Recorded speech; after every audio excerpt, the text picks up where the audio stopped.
സന്ദേശം പകർന്നു നൽകിയ ഉണ്ണിയേശുവിന്റെ തിരുപ്രഭയുടെ ദൃശ്യാവിഷ്കാരവുമായി എത്തുന്നു നമ്മുടെ കൂട്ടുകാർ.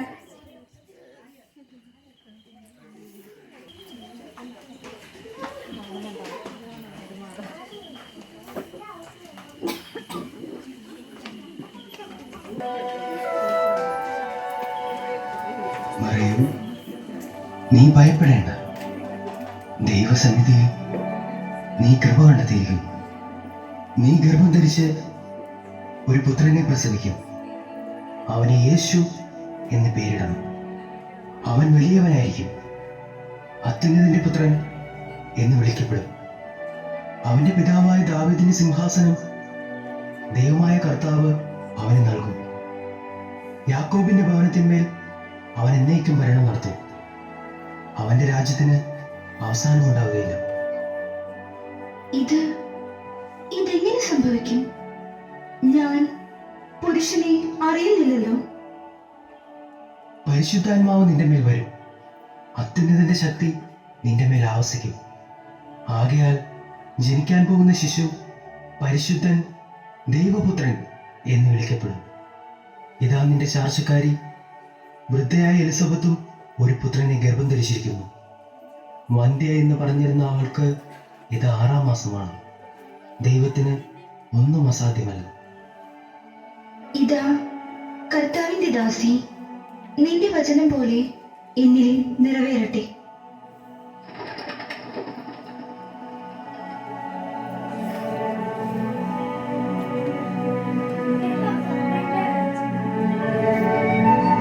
മകളെ, നീ സമാധാനമായിരിക്കുക. ദൈവത്തിന്റെ ഇഷ്ടം പോലെ നടക്കട്ടെ. അമ്മേ, എലിസബത്തും ഗർഭിണിയായിരിക്കുന്നു. ഞാൻ അവിടെ ചെന്ന് എന്റെ സന്തോഷം പങ്കുവെക്കട്ടെ. ദൈവത്തിന് സ്തുതി. നീ ഉടൻ തന്നെ അവിടെ ചെന്ന് അവളെ പരിചരിക്കുക.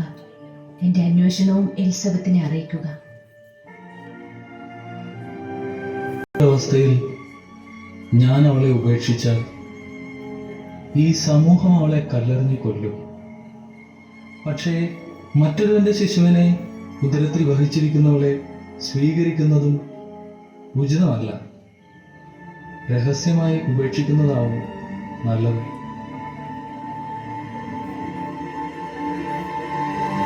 ദാവീദിന്റെ പുത്രനായ ജോസഫ്, മറിയത്തെ ഭാര്യയായി സ്വീകരിക്കാൻ നീ ശങ്കിക്കേണ്ട. അവൾ ഗർഭം ധരിച്ചിരിക്കുന്നത് പരിശുദ്ധാത്മാവിൽ നിന്നാണ്. അവൾ ഒരു പുത്രനെ പ്രസവിക്കും. നീ അവന് യേശു എന്ന് പേരിടണം.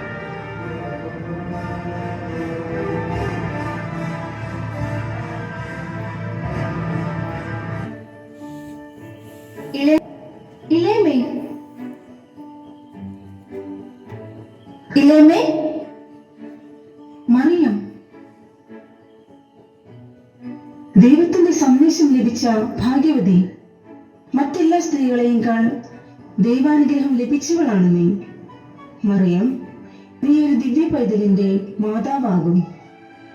പക്ഷേ ഇളയമേതെങ്ങനെ അറിഞ്ഞു?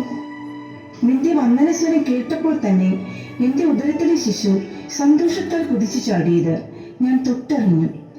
എന്റെ കർത്താവിന്റെ അമ്മ എന്റെ അടുത്ത് വന്നതുകൊണ്ട് ഞാനും മാനിക്കപ്പെടും. നീ തനിച്ചാണോ വന്നത്? അന്ന എവിടെ? ഇതറിഞ്ഞതിൽ പിന്നെ അമ്മയും വളരെ സന്തോഷത്തിലാണ്.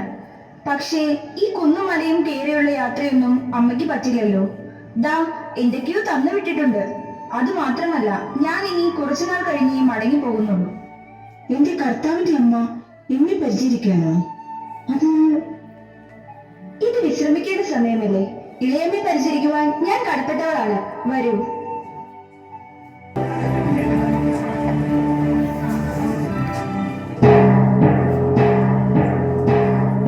മഹാരാജാവ് അഗസ്റ്റ സീസർ പുറപ്പെടുവിക്കുന്ന രാജകൽപ്പന. എല്ലാ ജനങ്ങളും അവരവരുടെ ജന്മദേശത്തേക്ക് പോയി പേരുകൾ എഴുതി ചേർക്കേണ്ടതാണ്. അല്ലാത്ത പക്ഷം കടുത്ത ശിക്ഷാ നടപടികൾക്ക് വിധേയരാകേണ്ടി വരുമെന്ന് ഇതിനാൽ അറിയിച്ചു കൊള്ളുന്നു.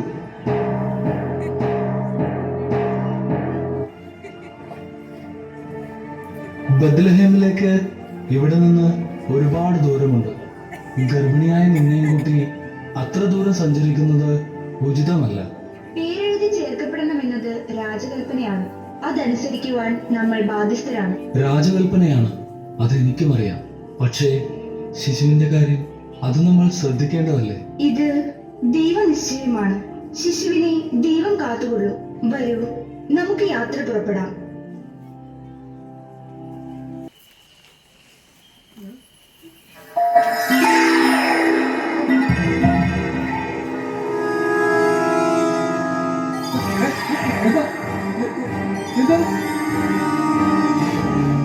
എന്താണിത്? ഈ പ്രകാശം പാതിരാത്രി എവിടുന്നാണ്? എഴുന്നേക്ക്, എഴുന്നേക്ക്, എല്ലാവരും എഴുന്നേക്ക്, എഴുന്നേക്ക്.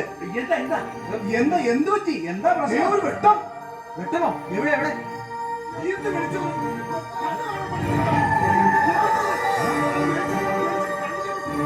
ആ ഒരു മാലാഖ. ഭയപ്പെടേണ്ട.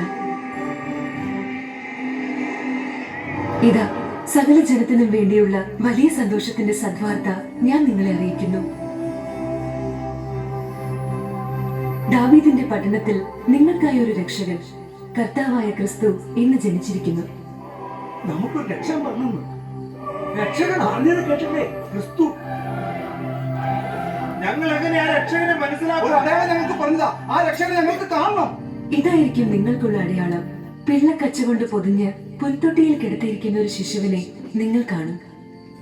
ഞങ്ങൾ ഇവിടെ പുറപ്പെടാം. എത്രയും വേഗം ശിശുവിന്റെ അടുത്തെത്താം. അതെ.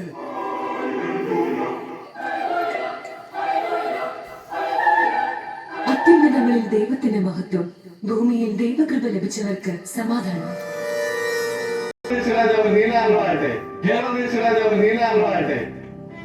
അഗസ്റ്റ സീസറുടെ കൽപ്പന പ്രകാരം എല്ലാം മുറപോലെ നടക്കുന്നുണ്ടല്ലോ. പ്രഭു, കൽപ്പന പ്രകാരം എല്ലാ കാര്യങ്ങളും വേണ്ടതുപോലെ ചെയ്യാൻ ഒരു പ്രത്യേക സംഘത്തെ നിയോഗിച്ചിട്ടുണ്ട്. പ്രഭു, അങ്ങയെ മുഖം കാണിക്കാൻ 3 ജ്ഞാനികൾ പുറത്ത് കാത്തു നിൽക്കുന്നുണ്ട്. അവരോട് കടന്നു വരാൻ പറയൂ. ഉത്തരം പോലെ, ഒന്നിനും ഒരു കുറവും ഉണ്ടാകരുത്. കൽപ്പന പോലെ പ്രഭു. ഹെരോദേസ് രാജാവിന്റെ പ്രണാമം. നമ്മുടെ കൊട്ടാരത്തിലേക്ക് മൂവർക്കും സ്വാഗതം. എന്താണ് നിങ്ങളുടെ ആഗമന ഉദ്ദേശം?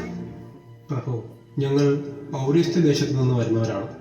യൂദയ ദേശത്ത് ഒരു പുതിയ രാജാവ് ജനിച്ചുവെന്നറിഞ്ഞ് അവനെ കാണുവാനും ആരാധിക്കുവാനും വന്നതാണ്. പുതിയ രാജാവ്? നമ്മുടെ കൊട്ടാരത്തിൽ അങ്ങനെ ഒരു ജനനം സംഭവിച്ചിട്ടില്ല.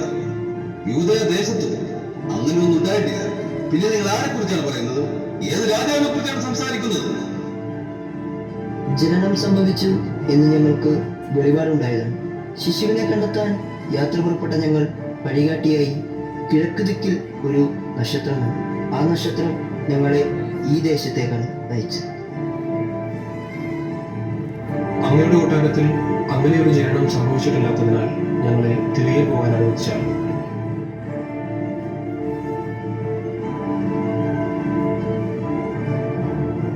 നിങ്ങൾ പോയി ആ ശിശുവിനെ അന്വേഷിക്കുക. അവനെ കണ്ടെത്തിയാൽ മടങ്ങി വന്ന് നമ്മെയും ആ വിവരം അറിയിക്കുക. നമുക്കും പോയി അവനെ ആരാധിക്കണം. ഉത്തരം പോലെ പ്രഭു.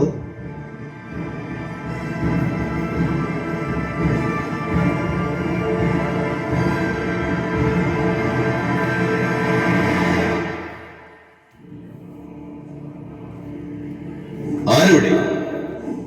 പ്രഭു, സേനാനായകനോട് നമ്മെ ഒന്ന് മുഖം കാണിക്കാൻ പറയൂ. കൽപ്പന പോലെ. ഹെരോദേസ് രാജാവിന് പ്രണാമം. നമ്മുടെ ദേശത്ത് ഏതോ പുതിയ രാജാവ് ജനിച്ചിരിക്കുന്നുവെന്ന് 3 ജ്ഞാനികൾ വന്ന് നമ്മെ അറിയിച്ചു. അവരെ പിന്തുടരുക. ഇതിൽ എന്തെങ്കിലും വാസ്തവമുണ്ടെന്ന് അറിഞ്ഞാൽ തൽക്ഷണം ആ ശിശുവിനെ വധിക്കുക. ഉത്തരവ് പോലെ മഹാരാജൻ.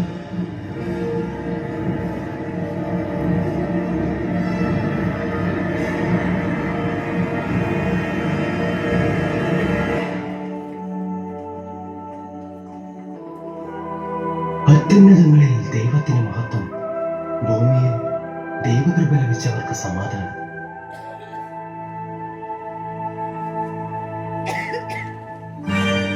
യഹൂദിയായിലെ